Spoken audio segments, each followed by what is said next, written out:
Viewers, আমরা আজকে দেখব কিভাবে ডিএইচসিপি ইনস্টল করা যায় এবং সেটা কনফিগার করা যায় 2020 সার্ভারে। আমরা আমাদের প্রথমেই সার্ভার ম্যানেজারে যাব। এখানে আমরা সার্ভারের নাম হচ্ছে dc.01 কম্পিউটার নেম এবং ডোমেইন হচ্ছে test.local। সো এটা আমাদের স্ট্যাটিক আইপি। তো আমরা প্রথমেই যাব। ভিউয়ার্স, কেন আমরা ডিএইচসিপি ইউজ করব? আমাদের নেটওয়ার্কে এক্সাম্পল 100-200 কম্পিউটার আছে। তো প্রত্যেকটা কম্পিউটারে গিয়ে আমাদের জন্য আইপি অ্যাড্রেস টাইপ করা পসিবল না। সেই জন্য আমরা ডিএইচসিপির মাধ্যমে সেই আইপিটা ডিস্ট্রিবিউট করতে পারি, আইপি লিজ করতে পারি। তো যখন আমাদের কম্পিউটারগুলো নেটওয়ার্কে কানেক্টেড হবে, অটোমেটিক্যালি সে একটা আইপি অ্যাড্রেস আমাদের নেটওয়ার্ক থেকে নিয়ে নেবে। সেই জন্য আমরা ডিএইচসিপিটা আমাদেরকে ইনস্টল করতে হবে। তো প্রথমে আমরা সার্ভার ম্যানেজার ওপেন করে টুলসে যাব, অ্যাড রুলস এন্ড ফিচার্স অপশনে যাব। এখান থেকে নেক্সট করব। আমাদের এটা রুল বেসড ফিচার্স, সো আমরা নেক্সট করব। আমাদের সার্ভারটা আমরা সিলেক্ট করে নিব, আমাদের dc01.test.local।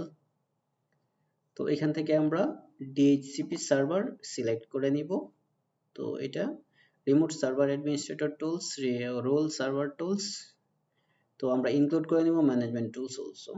তো অ্যাড ফিচার্সে ক্লিক করব, দেন নেক্সট করব, এগেইন নেক্সট করব, এগেইন নেক্সট করব, তারপর আমরা ইনস্টল করব। ভিউয়ার্স, এখানে আমরা দেখতে পাচ্ছি ডিএইচসিপি সার্ভার এই রুলসগুলো ও ইনস্টল করে নেবে। তো আমরা ইনস্টলে ক্লিক করলাম। তো ভিউয়ার্স, এখন আমাদের ডিএইচসিপি সার্ভার ইনস্টল হচ্ছে। এটা কিছু সময় নেবে আপনার কম্পিউটার স্পিড অনুযায়ী সবগুলা রুলস ইনস্টল করতে। তো আমরা ততক্ষণ অপেক্ষা করব।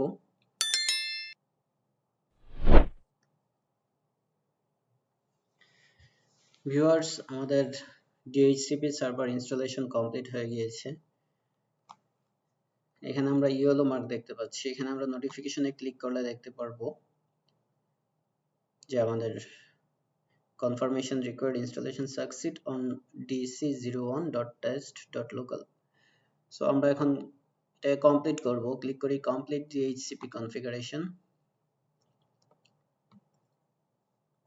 তো ডিএইচসিপি অ্যাডমিনিস্ট্রেটর ইউজার্স আমরা নেক্সট করি। এটা হচ্ছে আমাদের অ্যাডমিনিস্ট্রেটর ক্রেডেনশিয়ালস। আপনার যদি অন্য কোনো কিছু থাকে আপনি সেটা দিতে পারেন। তো আমাদের যেটা আছে সেটাই আমরা অ্যাডমিনিস্ট্রেটর হিসেবে করব। আমরা কমিট করি। তো ভিউয়ার্স, এটা ইনস্টলেশন ফিনিশ। তো এখন আমাদেরকে ডিএইচসিপি স্কোপ কনফিগার করতে হবে। তো আমরা টুলসে যাই, টুলসে গিয়ে আমরা দেখতে পাবো ডিএইচসিপি তে আমরা ক্লিক করি। এখানে ভিউয়ার্স আমরা দেখতে পাচ্ছি যে ডিএইচসিপি সার্ভার চলে আসছে এখানে। তো আমাদের dc01test.local আমরা এখানে ক্লিক করি, রাইট ক্লিক করে আমরা এটাকে অথরাইজ করে নিই, আনঅথরাইজড। তো অলরেডি অথরাইজড হয়ে গিয়েছে। তো আমরা নো করি। তো IP4 এখানে আমাদের কোনো স্কোপ নাই।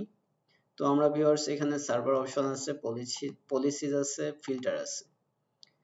তো এগুলো আমরা পরে যাব। প্রথমে আমরা ডিএইচসিপি স্কোপটা কনফিগার করি।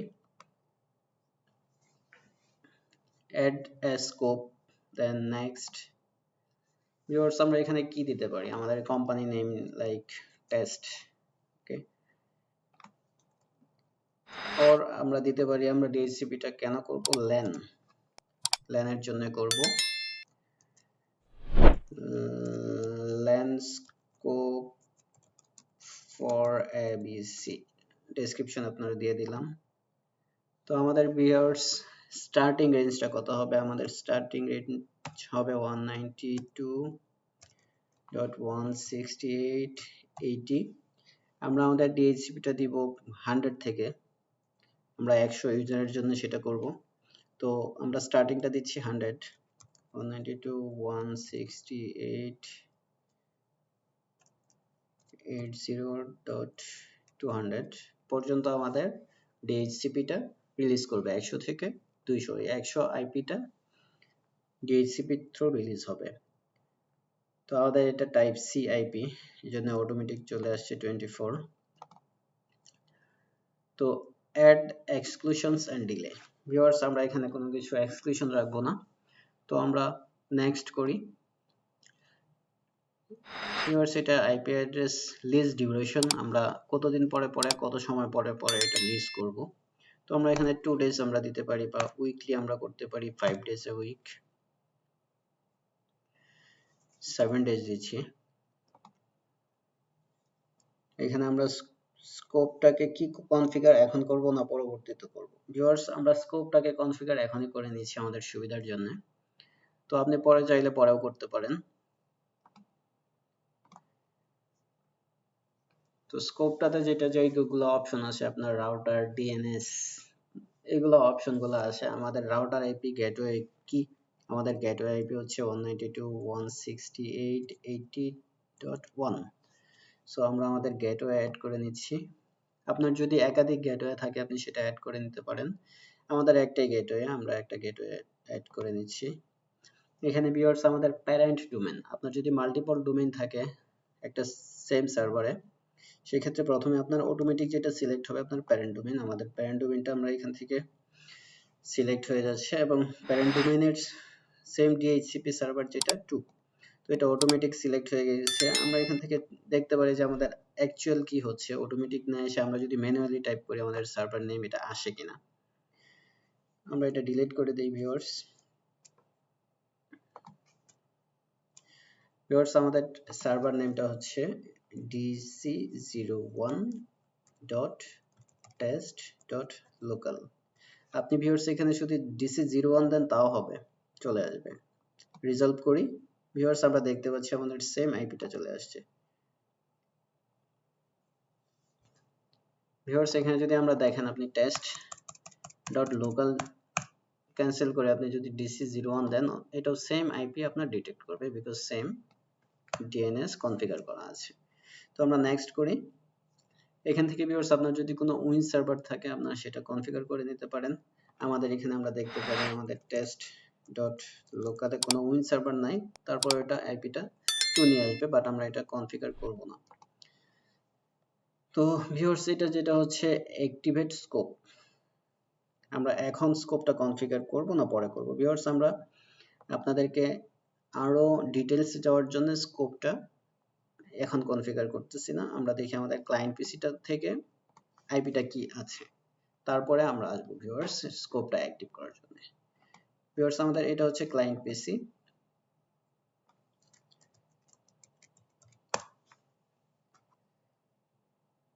তো ভিউয়ার্স আমরা ক্লায়েন্ট পিসির নেটওয়ার্ক অপশনে যাব। নেটওয়ার্ক অপশনে আমরা এটা ডিএইচসিপি এনেবল করে দিয়ে পরে আমরা স্কোপটা অ্যাক্টিভ করব।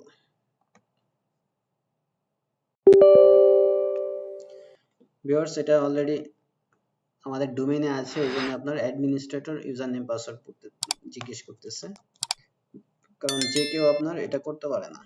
আপনি যদি সবাইকে অথরিটি দিয়ে দেন, আপনার যে কেউ ইউজার এটা চেঞ্জ করে আপনার কাজ অনেক বৃদ্ধি করে দিবে, সেজন্য অ্যাডমিন প্রটেক্টেড অলরেডি। অ্যাডমিন ছাড়া এগুলা চেঞ্জ করাটা ঝামেলাপূর্ণ কাজ। তো আমরা DHCP4 এ গিয়ে দেখি কি আছে। তো ভিউয়ার্স আমরা এটা ম্যানুয়ালি কনফিগার করেছিলাম, তো আমরা এটাকে অটোমেটিক দিয়ে দিচ্ছি, ডিএনএস অলসো।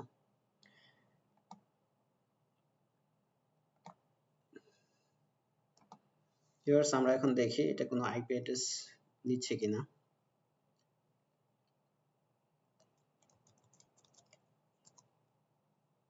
ভিউয়ার্স আমরা দেখতে পাচ্ছি এটা এখনো আইপি অ্যাড্রেসটা নিতে পারে নাই, বিকজ আমরা কনফিগারটা করি নাই স্কোপটা।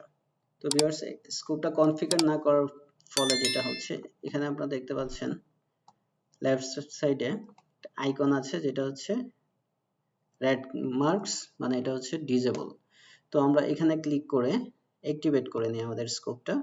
ভিউয়ার্স এখন স্কোপটা অ্যাক্টিভেট হয়ে গিয়েছে। তো এখানে অ্যাড্রেস পোলটা আমরা যেটা নির্ধারণ করেছিলাম 100 to 200, এখানে অ্যাড্রেস লিস্ট, ক্লায়েন্ট যখন আইপি অ্যাড্রেস পাবে তখন এটা আমরা অ্যাড্রেস লিস্টে দেখতে পারবো যে কোন পিসিটা আমাদের ডিএইচসিপি তে ক্লায়েন্ট আছে। এখানে আমরা রিজার্ভেশন, ভিউয়ার্স আমাদের যেরকম এই সার্ভারটায় ডিএইচসিপি, ডিএনএস এবং আদার্স বিভিন্ন সার্ভার অ্যাক্টিভিটিস আমরা করে রেখেছি। তো রিজার্ভেশনটা কেন করতে হয়? ধরেন ভিউয়ার্স, আমার একটা প্রিন্টার আছে, আমার প্রিন্টারটা নেটওয়ার্ক কানেক্টেড। তো প্রিন্টারটা যদি কন্টিনিউয়াসলি আইপি অ্যাড্রেস চেঞ্জ করতে থাকে, তখন আপনার ইউজারের কাছেও আপনার প্রতিদিন আইপিটা চেঞ্জ করতে হবে, যেটা অনেকটাই অসম্ভব। এই জন্য আমরা ডিএইচসিপি রিজার্ভেশনের মাধ্যমে প্রিন্টারের আইপি অ্যাড্রেসটা সেট করে দিব। তো আমাদের যতই আইপি অ্যাড্রেস আমরা ডিএইচসিপির মাধ্যমে চেঞ্জ করি না কেন, প্রিন্টারের আইপিটা সেম থাকবে, চেঞ্জ হবে না। তো আমরা স্কোপ অপশন, আমরা তিনটা অপশন সেট করেছিলাম, router, DNS and domain name চলে আসছে ভিউয়ার্স এখানে। তো আমরা এখন ইউজারের কাছে গিয়ে দেখি আমাদের আইপিটা কি পাচ্ছি কিনা। তো আইপি কনফিগ আমরা ভিউয়ার্স রিলিজ করি আইপিটা এবং আমরা রিনিউ করি।